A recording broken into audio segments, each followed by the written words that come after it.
बादशाह सलामत का मूड आज बहुत अच्छा था। वो नौजवान वजीर की तरफ मुड़ा और मुस्कुराकर पूछा, तुम्हारी जिंदगी की सबसे बड़ी ख्वाहिश क्या है?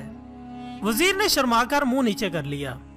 बादशाह ने कहकहा लगाया और बोला, तुम घबराओ मत, बस अपनी जिंदगी की सबसे बड़ी ख्वाहिश बताओ। वजीर घुटनों पर झुका और आजिज़ी से बोला, हुजूर आप दुनिया की खूबसूरत तरीन सल्तनत के मालिक हैं। मैं जब भी ये सल्तनत देखता हूँ तो मेरे दिल में ये ख्वाहिश पैदा होती है कि अगर इसका 10वां हिस्सा मेरा होता तो मैं दुनिया का खुश नसीब तरीन इंसान होता। बादशाह बोला, अगर मैं तुम्हें अपनी आधी सल्तनत दे दूं तो? वजीर ने घबराकर ऊपर देखा और आजिज़ी से बोला, बादशाह सलामत ये कैसे मुमकिन है? मैं इतना खुशकिस्मत कैसे हो सकता हूँ? बादशाह ने फौरन सेक्रेटरी को बुलाया और इसे 2 अहकामात लिखने का हुक्म दिया। पहले हुक्म के जरिए अपनी आधी सल्तनत नौजवान वजीर के हवाले करने का फरमान जारी कर दिया। दूसरे हुक्म में बादशाह ने वजीर का सर कलम करने का आर्डर दे दिया। वजीर दोनों अहकामात पर बहुत हैरान हुआ। बादशाह ने अहकामात पर मुहर लगाई और वजीर की आंखों में आंखें डालकर बोला, तुम्हारे पास 30 दिन हैं। तुमने इन 30 दिनों में सिर्फ 3 सवालों के जवाब तलाश करना है। अगर तुम कामयाब हो गए तो मेरा दूसरा हुक्म मनसूख हो जाएगा और तुम्हें आधी सल्तनत मिल जाएगी। लेकिन अगर तुम नाकाम हो गए तो पहला हुक्म खारिज समझा जाएगा और दूसरे हुक्म के मुताबिक तुम्हारा सर उतार दिया जाएगा। वजीर की हैरत परेशानी में बदल गई। बादशाह ने इसके बाद फरमाया कि मेरे 3 सवाल लिख लो। वजीर ने लिखना शुरू कर दिया। बादशाह ने कहा कि पहला सवाल, इंसान की जिंदगी की सबसे बड़ी सच्चाई क्या है? दूसरा सवाल, इंसान की जिंदगी का सबसे बड़ा धोखा क्या है? तीसरा सवाल, इंसान की जिंदगी की सबसे बड़ी कमजोरी क्या है?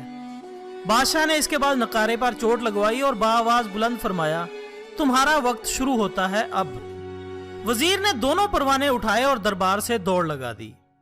इसने इसी शाम मुल्क भर के दानिशवर, अदीब, मुफक्किर और ज़हीन लोग जमा किए और इनके सामने ये सवालात रख दिए। मुल्क भर के दानिशवर सारी रात बहस करते रहे, लेकिन वो पहले ही सवाल पर कोई खातिर खा जवाब न दे सके। वजीर ने दूसरे दिन दानिशवर बढ़ा दिए, लेकिन नतीजा वही निकला। वो आने वाले दिनों में लोगों की तादाद बढ़ाता रहा, मगर इसे कोई तसल्ली बख्श जवाब न मिल सका। यहाँ तक कि वो मायूस होकर दारुल हुकूमत से बाहर निकल गया।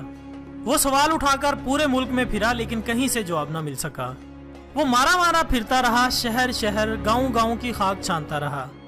शाही लिबास फट गया, पगड़ी ढीली होकर गर्दन में लटक गई, जूते टूटे और पाँव में छाले पड़ गए। यहाँ तक कि शर्त का आखिरी दिन आ गया। ख्वातीन और हज़रात, अगले दिन इसने दरबार में पेश होना था। वजीर को यकीन था कि ये इसकी जिंदगी का आखिरी दिन है। कल इसकी गर्दन काट दी जाएगी और जिस्म शहर के मरकजी पुल पर लटका दिया जाएगा। वो मायूसी के आलम में दारुल हुकूमत की कच्ची आबादी में पहुंच गया। आबादी के सिरे पर एक फकीर की झोंपड़ी थी। वो गिरता पड़ता इस कुटिया में पहुंच गया, जहां एक फकीर सूखी रोटी पानी में डुबोकर खा रहा था। साथ ही दूध का प्याला पड़ा था और फकीर का कुत्ता ये दूध पी रहा था।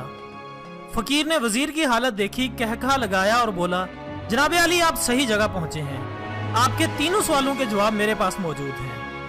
वजीर ने हैरत से इसकी तरफ देखा और पूछा कि आपने कैसे अंदाजा लगा लिया कि मैं कौन हूं और मेरा मसला क्या है? फकीर ने सूखी रोटी के टुकड़े छाबे में रखे, मुस्कुराया, अपना बिस्तर उठाया और वजीर से कहा, ये देखिए, आपको सारी बात समझ आ जाएगी। वजीर ने झुककर देखा कि बिस्तर के नीचे शाही खलत बिछी हुई थी। ये वो लिबास था जो बादशाह अपने करीब तरीन वज़रा को अनायत करता था। फकीर ने कहा कि जनाब अली, मैं भी इसी सल्तनत का वजीर होता था। मैंने भी एक बार बादशाह से आपकी तरह शर्त लगाने की गलती कर ली थी। नतीजा आप खुद देख लीजिए। फकीर ने इसके बाद सूखी रोटी का टुकड़ा उठाया और दोबारा पानी में डुबोकर खाने लगा। वजीर ने दुखी दिल से पूछा, क्या आप भी जवाब तलाश नहीं कर सके थे? फकीर ने जवाब दिया, मेरा केस आपसे बहुत मुख्तलिफ था। मैंने जवाब ढूंढकर बादशाह को बता दिए थे। मुझे आधी सल्तनत मिल चुकी थी, लेकिन मैंने सल्तनत का परवाना फाड़ा, बादशाह को सलाम किया और इस कुटिया में आकर बैठ गया। और आज मैं और मेरा कुत्ता दोनों मुतमईन जिंदगी गुजार रहे हैं। नॉली फैक्ट्री के दोस्तों, ये सुनकर वजीर की हैरत और ज्यादा बढ़ गई। लेकिन यह साबिक वजीर की हमाकत के तजिए का वक्त नहीं था, बल्कि जवाब मालूम करने की घड़ी थी। चुनांचे वजीर ने फरियादी बनकर फकीर से पूछा, क्या आप मुझे सवालों के जवाब बता सकते हैं? फकीर ने हाँ में गर्दन हिलाकर जवाब दिया कि मैं पहले 2 सवालों का जवाब मुफ्त दूंगा, लेकिन तीसरे सवाल के लिए तुम्हें कीमत अदा करना होगी। वजीर के पास शर्त मानने के अलावा कोई ऑप्शन न था। फकीर बोला कि पहले सवाल का जवाब है, दुनिया की सबसे बड़ी सच्चाई मौत है। इंसान कोई भी हो, कुछ भी हो, वो इस सच्चाई से नहीं बच सकता। दूसरे सवाल का जवाब, इंसान की जिंदगी का सबसे बड़ा धोखा जिंदगी है। हम में से हर शख्स जिंदगी को दायमी समझकर इसके धोखे में आ जाता है। नाज़रीन गिरामी, फकीर के दोनों जवाब नाकाबिले तरदीद थे।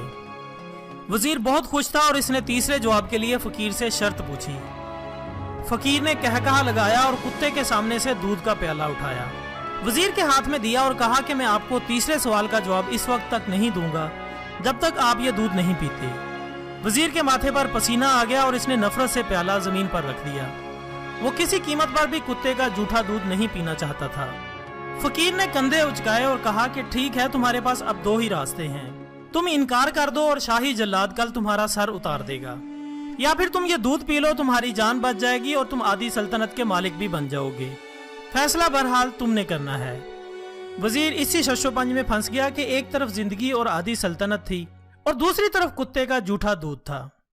वो सोचता रहा यहाँ तक कि जान और माल जीत गया और इज्जत नफ्स हार गई। वजीर ने प्याला उठाया और एक ही सांस में दूध पी गया। फकीर ने कहकहा लगाया और बोला कि मेरे बच्चे, इंसान की सबसे बड़ी कमजोरी गर्ज होती है, ये इसे कुत्ते का जूठा दूध तक पीने पर मजबूर कर देती है। और ये वो सच है जिसने मुझे सल्तनत का परवाना फाड़कर इस कुटिया में बैठने पर मजबूर कर दिया था।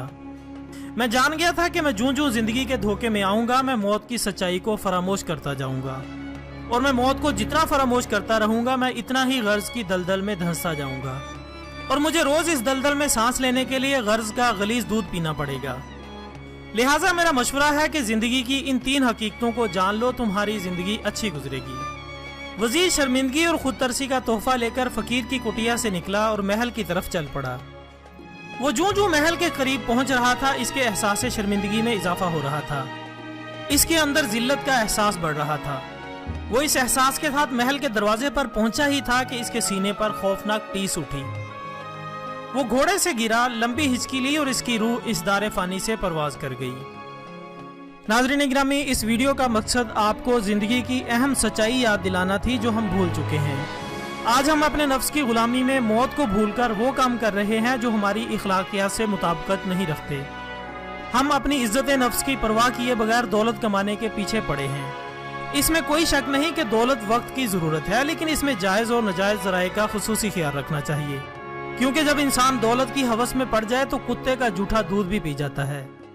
अगर हम जिंदगी की ये सच्चाई अपना लें तो मेरा यकीन है कि दुनिया और आखिरत दोनों में सुरखरू होंगे। बस इसी गुजारिश के साथ आज की वीडियो का इख्तिताम होता है। वीडियो पसंद आने की सूरत में इसे ज़्यादा से ज़्यादा लाइक करके हमारी हौसला अफजाई करें और इसे दूसरों तक पहुँचाने में हमारा साथ दें। कल इंशाल्लाह दोबारा मुलाकात होगी, तब तक के लिए इजाज़त दीजिएगा। अपना दोस्तों, रिश्तेदारों और गिरदोनवा के तमाम लोगों का बहुत ख्याल रखिएगा। अल्लाह हाफिज़।